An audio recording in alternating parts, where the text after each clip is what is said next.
guys, kembali lagi bersama Dr. Royman Simanjuntak, spesialis bedah torak kardiovaskuler di Royman BTKV Channel. Pada hari ini kita kembali lagi dengan topik yang cukup menarik, di mana pada hari ini kita akan membahas mengenai tumor pada paru-paru. Jadi apa itu tumor paru? Tumor pada paru merupakan suatu kondisi di mana terjadinya proliferasi sel-sel yang abnormal dan berlebihan pada parenkim paru, ataupun bisa juga berasal dari bronkus atau disebut dengan bronchogenic carcinoma. Kanker paru merupakan penyebab utama keganasan di dunia, mencapai hingga 13% dari semua diagnosis kanker. Selain itu, kanker paru juga merupakan sepertiga dari seluruh kematian akibat kanker pada laki-laki.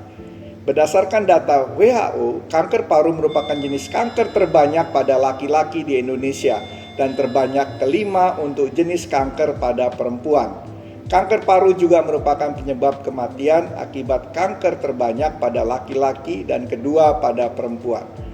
Terdapat beberapa faktor risiko yang dapat menimbulkan terjadinya kanker paru-paru.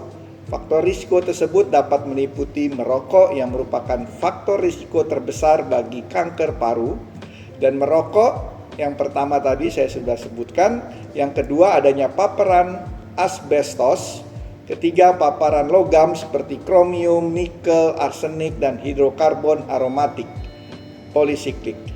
Memiliki riwayat kanker paru-paru dalam keluarga, tinggal di lingkungan yang tinggi paparan gas beracun yang kita sebut radon.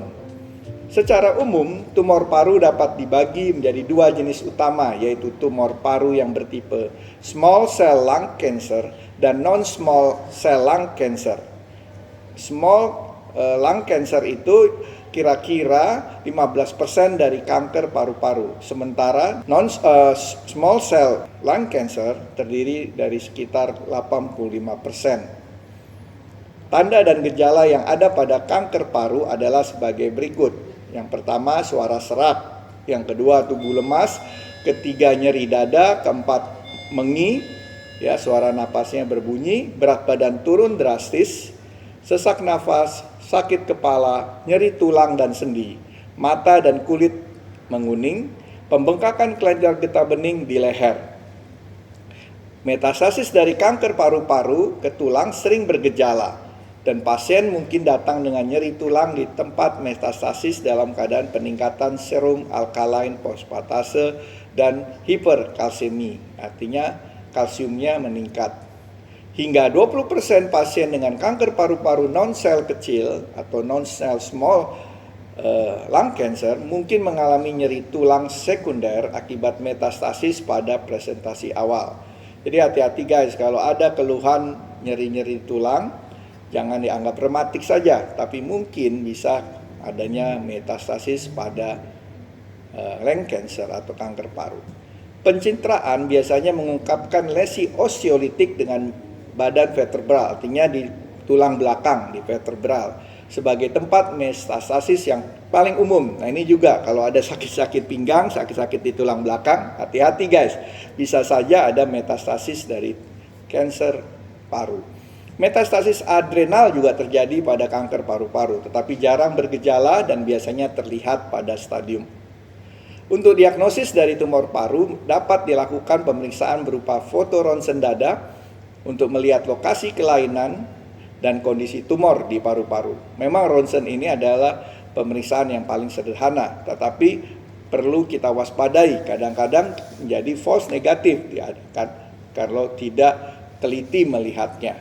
CT scan atau MRI mungkin lebih baik, lebih peka untuk mengetahui ukuran dan letak tumor secara lebih detail, serta melihat kondisi jaringan lain di sekitar organ paru-paru. Nah, yang berikutnya kita lakukan biopsi paru. Kita ambil jaringan di parunya untuk mendeteksi jenis kanker dengan memeriksa sampel jaringan paru menggunakan selang kecil berkamera. Bisa melakukan dengan bronkoskopi atau dengan jarum halus yang ditusukkan melalui dada dengan guiding CT scan contohnya. PET scan untuk mengetahui penyebaran dan stadium kanker paru-paru. Metode screening dari kanker paru yang dapat dilakukan sebagai deteksi dini kecurigaan timbulnya kanker paru menurut Komite Penanggulangan Kanker Nasional atau Kanker Nasional Kementerian Kesehatan adalah melakukan pemeriksaan low dose CT scan dilakukan pada pasien risiko tinggi, yaitu pasien usia 40 tahun dengan riwayat merokok yang lebih dari 30 tahun dan berhenti merokok dalam kurun waktu 15 tahun sebelum pemeriksaan. Metode screening yang telah direkomendasikan untuk deteksi kanker paru terbatas pada kelompok pasien risiko tinggi. Kelompok pasien dengan risiko tinggi mencakup pasien usia lebih dari 40 tahun dengan riwayat merokok lebih dari 30 tahun dan berhenti merokok dalam kurun waktu 15 tahun sebelum pemeriksaan, atau pasien yang lebih atau sama dari usia 50 tahun dengan riwayat merokok lebih atau sama 20 tahun dan adanya minimal satu faktor risiko lainnya. Jadi pengelompokan stadium pada tumor paru dapat dilakukan dengan menggunakan prinsip TNM, di mana penentuan stadium tumor TNM tersebut dapat menentukan tata laksana yang tepat bagi tumor paru tersebut. Untuk stadium kanker paru dapat dibagi menjadi stadium 1, stadium awal. Pada stadium ini kanker masih berada di dalam paru-paru dan belum menyebar ke kelenjar atau organ sekitarnya. Stadium 2, pada stadium ini kanker masih berada di dalam paru-paru tetapi telah menyebar ke kelenjar getah bening di sekitarnya. Stadium 3, pada stadium ini kanker telah menyebar ke kelenjar getah bening yang letaknya jauh dari paru-paru atau bagian tubuh lainnya. Stadium 4, kanker telah menyebar di kedua paru dan organ lain yang letaknya jauh dari paru-paru seperti otak dan hati. Untuk tata laksana dari tumor paru dapat dibagi menjadi tata laksana secara pembedahan, kemoterapi, dan radioterapi. Operasi atau pembedahan diperuntukkan bagi kanker dengan stadium 1 dan 2, guys. Pilihan operasi meliputi segmentektomi, itu adalah mengangkat sebagian kecil dari salah satu segmen paru-paru, atau lobektomi, mengangkat setengah bagian atau seluruh lobus dari salah satu paru-paru yang terkena kanker. Pneumektomi, mengangkat satu paru secara keseluruhan. Ya, dan berikutnya kemoterapi dilakukan selama beberapa minggu atau beberapa bulan untuk membunuh sel kanker dan menghambat pertumbuhan sel kanker. Radioterapi dilakukan setelah operasi untuk membunuh sel kanker yang masih tersisa. Berikut akan ditampilkan ilustrasi kasus dari tumor paru yang cukup menarik yang kita jumpai, di mana terdapat adanya pasien seorang laki-laki muda yang tidak memiliki riwayat merokok, namun memiliki massa di paru kanan yang terdeteksi ketika akan melakukan screening X-ray untuk penyakit COVID-19 yang dideritanya. Walaupun pada awalnya dikatakan bahwa tidak ada kelainan, tetapi setelah dilakukan pemeriksaan lebih lanjut, dokter paru menemukan adanya lesi kecil di paru-paru tengah.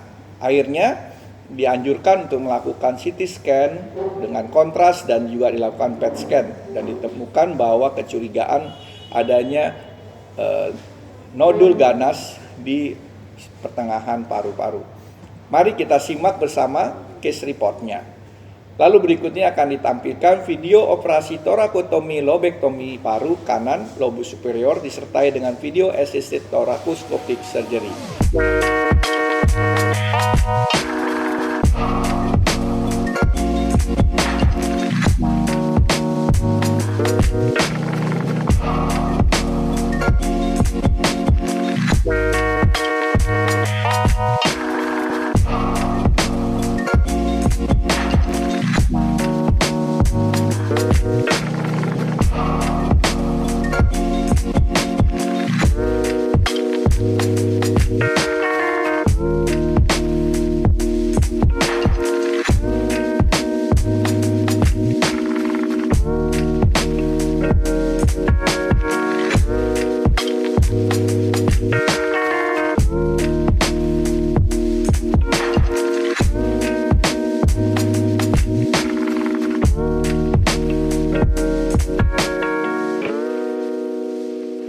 Oke guys, jadi ini adalah penjelasan mengenai tumor paru dan torakotomi. Semoga penjelasan ini dapat bermanfaat bagi kita semua.